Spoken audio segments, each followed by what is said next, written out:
आज ईरान युद्ध का 18वां दिन है। अब से थोड़ी देर पहले इजरायल ने ईरानी राष्ट्रीय सुरक्षा परिषद के प्रमुख अली लारिजानी पर हमले का दावा किया था, जिसे ईरान ने खारिज किया है। ईरान ने लारिजानी को जिंदा बताया है। ईरान की तरफ से कहा गया है कि थोड़ी देर में लारिजानी का संदेश जारी होगा। लारिजानी के ऑफिस ने इसको लेकर एक बयान भी जारी किया है। तो इजरायल का दावा यह है कि लारिजानी पर हमला किया गया है इजरायली डिफेंस फोर्स द्वारा, लेकिन ईरान ये कह रहा है कि इजरायल का दावा गलत है। कुछ देर में लारिजानी अपना संदेश भी जारी करेंगे। इजरायल डिफेंस फोर्सेस के इस दावे को ईरान ने पूरी तरह से गलत बताया और कहा कि लारिजानी सुरक्षित हैं।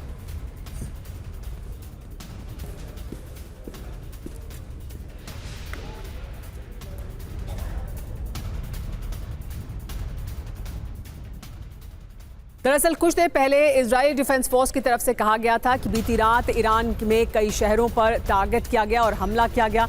तेहरान समेत ईरान के कई शहरों में टारगेटेड अटैक किए गए हैं। आईडीएफ ने दावा किया था कि बीती रात ईरान के बड़े नेताओं को निशाना बनाया गया है। हालांकि इजरायल ने लारिजानी के मारे जाने या घायल होने की पुष्टि नहीं की है। आईडीएफ ने कहा कि तेहरान में सेफ हाउस को निशाना बनाया गया था। कौन है अली लारिजानी, समझिए, जिनको लेकर इजरायल दावा कर रहा है कि उन पर हमला किया गया और ईरान ये कह रहा है कि ये दावा गलत है। सुप्रीम नेशनल सिक्योरिटी काउंसिल के प्रमुख हैं, ईरान के सीनियर राजनीतिक नेता और कूटनीतिज्ञ हैं। 2008 से 2020 तक ईरान की संसद के स्पीकर रहे हैं। ईरान के परमाणु वार्ताकार भी रह चुके हैं Larijani. Islamic Republic of Iran broadcasting के प्रमुख भी रहे हैं। लारिजानी पर इजरायली रक्षा मंत्री ने भी बड़ा दावा किया है। अली लारिजानी मारे गए, ये कहा है इजरायल ने। तो इस वक्त की बड़ी जानकारी यही है कि लारिजानी पर इजरायल के रक्षा मंत्री ने बड़ा दावा किया है। अली लारिजानी मारे गए हैं, ये कहा है इजरायल काद्स ने। ये बताया गया है कि इजरायली डिफेंस फोर्स ने जो सेफ हाउस है उसे निशाना बनाया था। तेहरान और कई अहम शहरों में जिसमें लारिजानी भी मारे गए हैं, उन पर भी हमला किया गया था। हमारे साथ इस वक्त इजरायल से ही TV9 भारतवर्ष संवाददाता मनीष झा जुड़ गए हैं। सीधे उनसे इसके बारे में जानकारी हासिल करते हैं। मनीष, ये हमले किए गए इजरायली डिफेंस फोर्स द्वारा और बड़ा दावा किया जा रहा है। रक्षा मंत्री इजरायल के दावा कर रहे हैं कि लारिजानी पर अटैक किया गया है, वो मारे गए हैं। हालांकि ईरान इससे इनकार कर रहा है, लेकिन कहां और किस तरह के हमले किए गए थे इजरायली डिफेंस फोर्स द्वारा और क्या इससे जुड़ी हुई और जानकारी सामने आ रही है? बिल्कुल सुमेरा, देखिए इस वक्त हम जेरूसलम में मौजूद हैं। मेरे पीछे बल्कि अभी आप पवित्र अल अक्सा मस्जिद भी देख रही होंगी। दरअसल ईरान की तरफ से जो मिसाइलें आ रही थी, वो बहुत सारी मिसाइलें जेरूसलम में गिर रही हैं और कुछ उसमें से अल अक्सा मस्जिद के आसपास गिरी हैं, जिसको लेकर इजराइल कल से बहुत सारे बयान दे रहा है।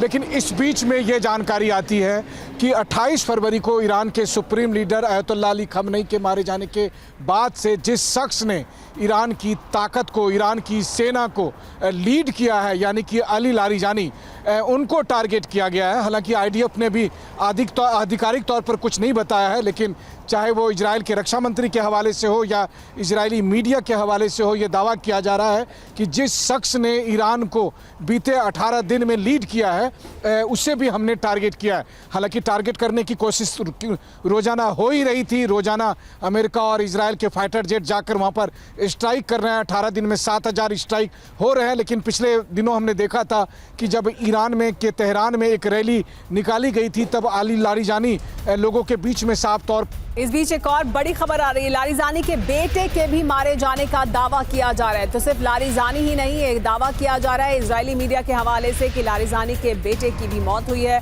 जो हमला किया गया उसमें न सिर्फ लारिजानी बल्कि लारिजानी के बेटे को भी मार गिराया है। इजराइल ने यह दावा किया जा रहा है। इजराइल के मीडिया के हवाले से खबर सामने आ रही है, यानी इजरायली मीडिया इस वक्त ये कह रहा है कि न सिर्फ लारिजानी बल्कि बेटे को भी मारा गया है। मनीष, देखिए ये रिपोर्ट्स भी आ रही हैं कि न सिर्फ लारिजानी बल्कि उनके बेटे को भी मारा गया है। क्या और इससे संबंधित जानकारी, क्योंकि इजरायली मीडिया तो इस वक्त यही रिपोर्ट कर रहा है, लेकिन किस आधार पर यह कहा जा रहा है? देखिए सुमेरा, मैं आपको बताऊं कि कल तेल अवीव में मैं कुछ लोगों से बात कर रहा था और यही चर्चा हो रही थी कि अब इजराइल का अगला टारगेट कौन होगा। तो उसमें यही हो रहा था कि सबसे पहले इनका अहम टारगेट अली लारीजानी होगा। और ये मैं 24 घंटे भी नहीं बीते हैं जब इजराइल की तरफ से ये दावा किया जा रहा है। ये बात साफ तौर पर समझ में भी आ रही है कि इसका कारण यही है कि ईरान को जिस तरह से अली लारीजानी लीड कर रहे हैं। लेकिन हाँ, अभी जिस तरह की बातें कही जा रही है, जिस तरह का दावा किया जा रहा है कि अली लारीजानी को और उनके परिवार में उनके बेटे को टारगेट किया गया था, या वो नहीं है। हालांकि अभी ईरान की तरफ से इंतजार करना होगा कि ईरान की सरकारी मीडिया हो या ईरान की अथॉरिटी क्या कहती है। हालांकि अली लारीजानी ऐसा नहीं है कि उनको ये पता नहीं था, वो कह भी रहे हैं कि वो उनको भी शहादत से कोई डर नहीं है। वो भी जानते हैं कि मनीष, वो भी एक और दिन बड़ी खबर दिखा देते हैं दर्शकों को, फिर उस पर भी बात करेंगे। इस वक्त लारीजानी पर हमले की तस्वीर आई है।